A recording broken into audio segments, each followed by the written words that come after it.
ایران کے خلیج فارس میں امریکی اڈوں اور تنصیبات پر مسلسل حملے۔ پاسداران انقلاب نے بتایا کہ اردن میں امریکی فوج کے گودام پر ڈرون حملے کیے گئے۔ کویت کے بوبیان جزیرے پر امریکی فوج کے ہیمرس لانچر پر بھی میزائل اور ڈرون داغے۔ شمالی بحرین میں American patriot system marks missile کے ذخیرے کو نشانہ بنایا گیا۔ خلیفہ بن سلمان بندرگاہ میں اسرائیلی ملکیت کے ایک تجارتی جہاز کو نشانہ بنایا گیا۔ متحدہ عرب امارات کے علاقے سلبنیا میں امریکی فوج کی اجتماع گاہ اور امریکی مصنوعی ذہانت کی کمپنیز نشانہ بنی۔ اماراتی حکام نے بتایا ڈرون کملبہ اور اکل کی عمارت اور میرینا کے علاقے میں بلڈنگ پر گرا۔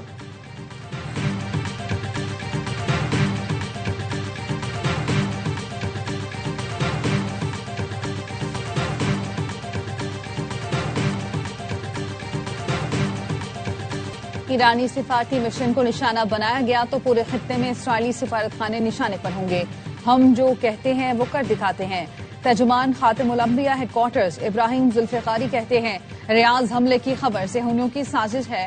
جوابی حملے میں صرف امریکی اثاثوں اور فوجی اڈوں تک محدود ہیں۔ اسپیکر ایرانی پارلیمنٹ باقر کالباف کا کہنا ہے پڑوسی ملکوں سے مذاکرات کے دروازے کھلے ہیں۔ ایران جارحیت کے خلاف اپنی طاقت ثابت کر چکا۔ اشتعال انگیزی بڑھی تو امریکی مفادات پر فیصلہ کن حملہ کیا جائے گا۔ خطے سے بدامنی پھیلانے والے اصل عناصر کو نکالنا ہوگا۔ وقت آ گیا ہے امریکہ اور اسرائیل کے بغیر نیا اور پائیدار سیکیورٹی نظام بنایا جائے۔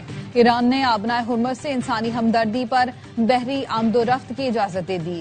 بنیادی اشیاء اور امدادی سامان لے جانے والے جہازوں کو خصوصی پرمٹ جاری۔ اجازت ناموں کا اطلاق ایرانی بندرگاہوں اور بحرہ عمان جانے والے جہازوں پر ہوگا۔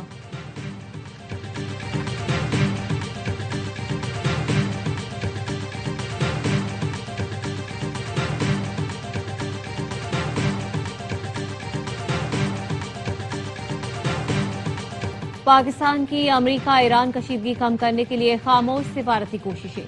سفارتی ذرائع کا کہنا ہے امریکی نائب صدر جیری ونس کی قیادت میں امریکی وفد براہ راست مذاکرات کے لیے 2 بار اسلام آباد آنے کو تیار تھا۔ ایران کی جانب سے مزید وقت مانگنے پر دونوں بار مذاکرات ہوتے رہ گئے۔ عراقچی حاکان فیدان اسحاق ڈار متوازن موقف پر متفق تھے۔ پاکستان نے ریاض مذاکرات میں ایران کو مورد الزام ٹھہرائے جانے کی مخالفت کی اور بیان میں تبدیلیاں کروائیں، جس پر بعض خلیجی ملک ناخوش دکھائی تھی۔ پاکستان نے آبنائے ہرمز میں بحری ٹاسک فورس کی تجویز سے اختلاف کیا اور برطانیہ کی قیادت میں بحری اجلاس میں شرکت سے گریز کیا۔ پاکستان ضرورت پڑنے پر حرمین شریفین کا دفاع ہر صورت یقینی بنائے گا۔ پاکستان کی کوششیں خطے میں کشیدگی کم کرنے کے لیے اہم سمجھی جا رہی ہیں۔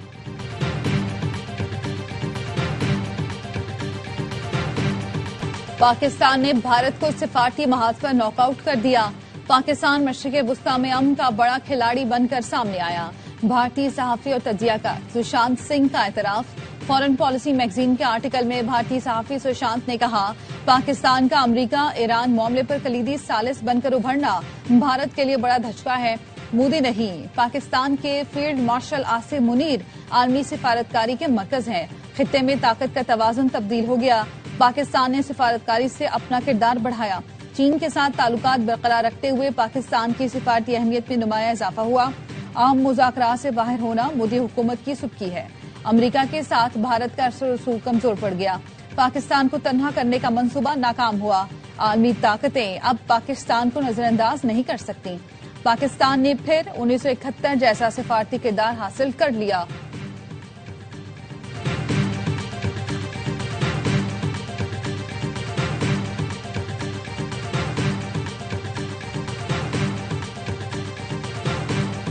مارکہ حق میں پاک بحریہ بھارتی طیارہ بردار جہاز وکرانت کو غرق کرنے کے لیے تیار تھی۔ نیول چیف ایڈمرل نوید اشرف کا جدید جنگی جہاز PNS خیبر کی انڈکشن تقریب سے خطاب۔ کہا دشمن کی اہم تنصیبات اور بحری اثاثوں کو نشانہ بنانے کی مکمل صلاحیت رکھتے ہیں۔ پاکستان کے بحری مفادات کو چیلنج کرنے کی کسی بھی جارحیت کا بھرپور جواب دیا جائے گا۔ PNS خیبر اور ہنگور کلاس آبدوزیں دفاع وطن کے لیے سیسا پلائی دیوار ثابت ہوں گی۔ وزیر اعظم شہباز شریف کا پاک بحریہ کے بیڑے میں PNS خیبر کی شمولیت پر فخر کا اظہار۔ کہا قومی مفادات کے تحفظ کے لیے جدید ٹیکنالوجی سے لیس بحریہ ناگزیر ہے۔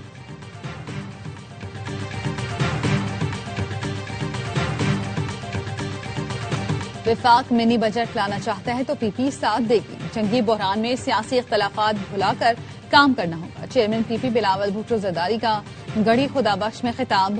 کہا پاکستان میں اختلاف نہ ہو تو دنیا کی کوئی قوت ہمارا حوصلہ نہیں توڑ سکتی۔ بلاول نے سہیل آفریدی کی تعریف کرتے ہوئے کہا وزیر اعلیٰ کے پی کا شکریہ، انہوں نے مشاورتی اجلاس میں مثبت باتیں کی۔ قوم پر امتحان کا وقت ہے، جیت ہماری ہوگی، امن کی ہوگی۔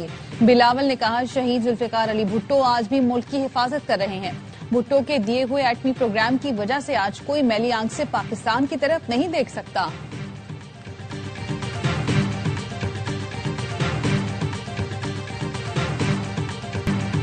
حکومت نے آہنی دیوار بند کر تیل کی قیمتوں اور مہنگائی کا طوفان روکا۔ تیل لانے کے لیے جب ڈالر ہی نہیں رہیں گے تو تیل کہاں سے آئے گا؟ پچھلی حکومتوں کی طرح ملک کو بینک کرپٹ ہونے نہیں دیا۔ مسلسل سبسڈی کا سلسلہ جاری رکھنا ممکن نہیں۔ مہنگا تیل خرید کر آخر کب تک سستا فروخت کیا جا سکتا ہے؟ وفاقی وزیر مصدق ملک نے کہا ترقیاتی منصوبوں سے کاٹ کر 29 ارب روپے عوام پر خرچ کیے۔ عطا تارڑ نے کہا پاکستان میں پیٹرول کی قلت نہیں، کشیدگی شروع ہوتے وقت ہی وزیر اعظم نے وزراء کو جگہ دیا تھا۔ پورے خطے میں تیل کی قلت ہوئی لیکن پاکستان میں نہیں۔ حکمت عملی کے تحت عوام کے لیے پیٹرول ڈیزل کا بندوبست کیا گیا۔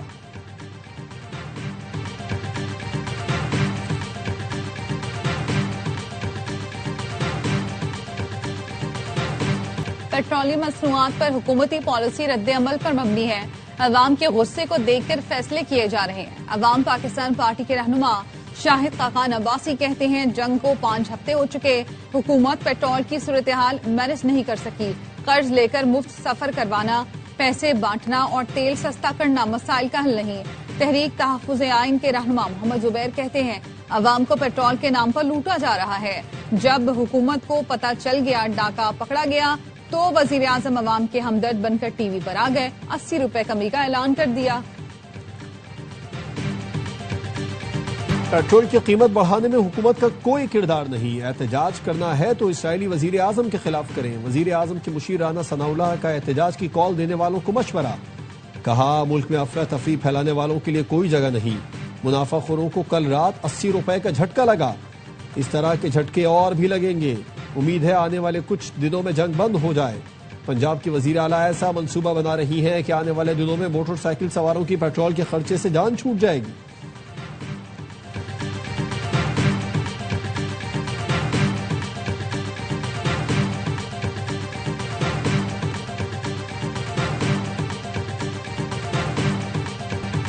وزیر اعلیٰ پنجاب کی جانب سے پبلک ٹرانسپورٹ عوام کے لیے مفت کرنے کے بعد شہریوں کی مشکلات میں کمی آنے لگی۔ مسافروں نے خوشی کا اظہار کیا۔ وزیر اعظم کی ہدایت پر اسلام آباد میں 30 روز کے لیے فری ٹرانسپورٹ سروس ہو گئی۔ حکومت بلوچستان نے بھی پبلک ٹرانسپورٹ فری کرنے کا اعلان کر دیا۔ وزیر اعلیٰ بلوچستان سرفراز بگٹی کہتے ہیں 1 ماہ تک عوام مفت سفر کر سکیں گے۔ پیر سے صوبے کی مارکیٹیں رات 8 بجے بند ہوں گی۔ شادی ہال اور ریسٹورینٹ 10 بجے تک کھلے رہیں گے۔ وزیر اعلیٰ سندھ کی زیر صدارت اجلاس میں 1.72 ارب کے ٹارگیٹڈ سبسڈی پروگرام پر عمل درآمد کا جائزہ۔ وزیر اعلیٰ سندھ نے کہا اقدام پیٹرول ڈیزل کی اضافی قیمتوں کے اثرات کم کرنے کے لیے متعارف کرایا۔ ٹرانسپورٹرز کو کرائے نہ بڑھانے کی شرط پر ماہانہ مالی معاونت دی جائے گی۔ بسوں، منی بسوں اور کوچز کو فی گاڑی ماہانہ 2,40,000 روپے تک سبسڈی دی جائے گی۔ رجسٹرڈ موٹر سائیکل کے مالک کو 2,000 روپے نقد فراہم کیے جائیں گے۔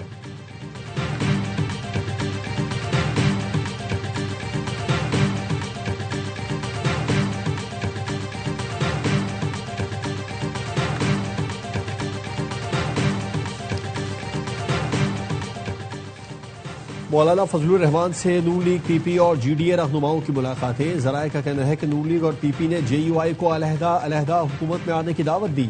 سینئر لیگی رہنما نے مولانا کو مرکز اور بلوچستان میں حکومت میں آنے کی دعوت دی۔ پی پی قیادت نے صوبوں میں مل کر چلنے کا کہا۔ پی پی رہنما نے کہا بلوچستان اور سندھ میں ہمارے ساتھ حکومت میں شامل ہوں۔ پی پی نے جے یو آئی کو گلگت بلتستان میں ساتھ دینے کی پیشکش کی۔ جی ڈی اے رہنماؤں نے مولانا فضل الرحمان کو سندھ میں اپوزیشن کے ساتھ دینے کا مطالبہ کیا۔ نون لیگ بلوچستان میں پی پی کو مائنس کر کے جے یو آئی کے ساتھ حکومت بنانا چاہتی ہے۔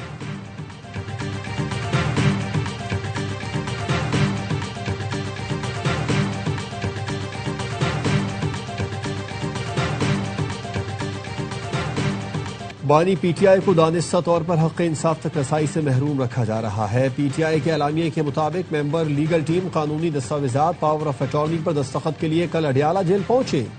جیل انتظامیہ نے دوسری بار بھی قانونی دستاویزات پر دستخط سے انکار کر دیا۔ یہ اقدام آئین پاکستان بنیادی انسانی حقوق انصاف کے ہر اصول کی خلاف ورزی ہے۔ بانی پی ٹی آئی کی جانب سے اسلام آباد ہائی کورٹ میں متفرق درخواست دائر۔ 190 ملین پاؤنڈ کیس میں سزا کے خلاف اپیل پر قانونی مشاورت کے لیے وکیل سے ملاقات کی استدعا۔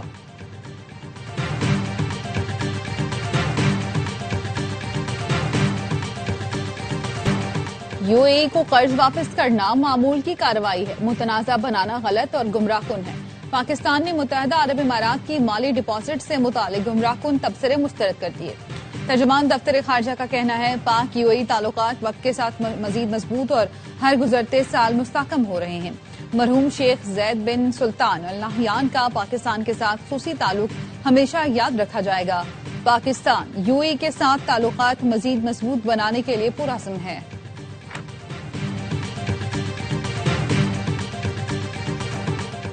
آئی ایم ایف نے آئندہ مالی سال میں بجلی پر سبسڈی 206 ارب کم کر کے 830 ارب روپے کرنے کا مطالبہ کر دیا۔ ذرائع کا کہنا ہے آئی ایم ایف نے مالی سال 2031 تک پاور سیکٹر کا گردشی قرض مکمل ختم کرنے کا بھی مطالبہ کیا۔ پاکستان نے آئی ایم ایف کو توانائی کے شعبے میں بہتری اور اصلاحاتی پیکج پر عمل درآمد تیز کرنے کی یقین دہانی کرا دی۔ اصلاحاتی پیکج کے تحت سبسڈی میں کمی کے بعد بجلی اور گیس کی قیمتوں میں مسلسل اضافہ ہوگا۔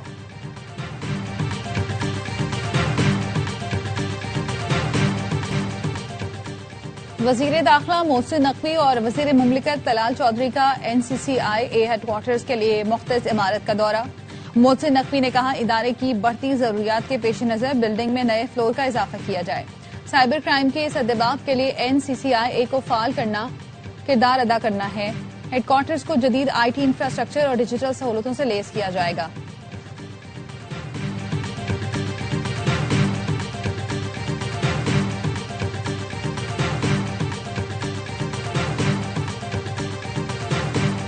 چالیس سالہ صحافتی کیریئر، 3500 سے زیادہ تحقیقاتی رپورٹس۔ پاکستانی صحافت کے معتبر نام کامران خان ٹی وی اسکرین پر واپس۔ دیکھیے program on my radar ARY news پر 6 اپریل سے پیر تا جمعہ رات 8:03 پر تحقیقاتی رپورٹس اور جاندار تجزیے۔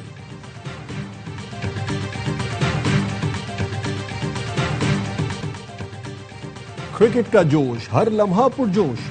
Pakistan super league special, Basit Ali اور کامران اکمل کے جاندار تبصرے، شاہد ہاشمی اور نجیب الحسنین کی ماہرانہ رائے، وسیم بادامی کے معصومانہ سوالات۔ آج ہوں گے مہمان اداکار و ہدایتکار سیفی حسن۔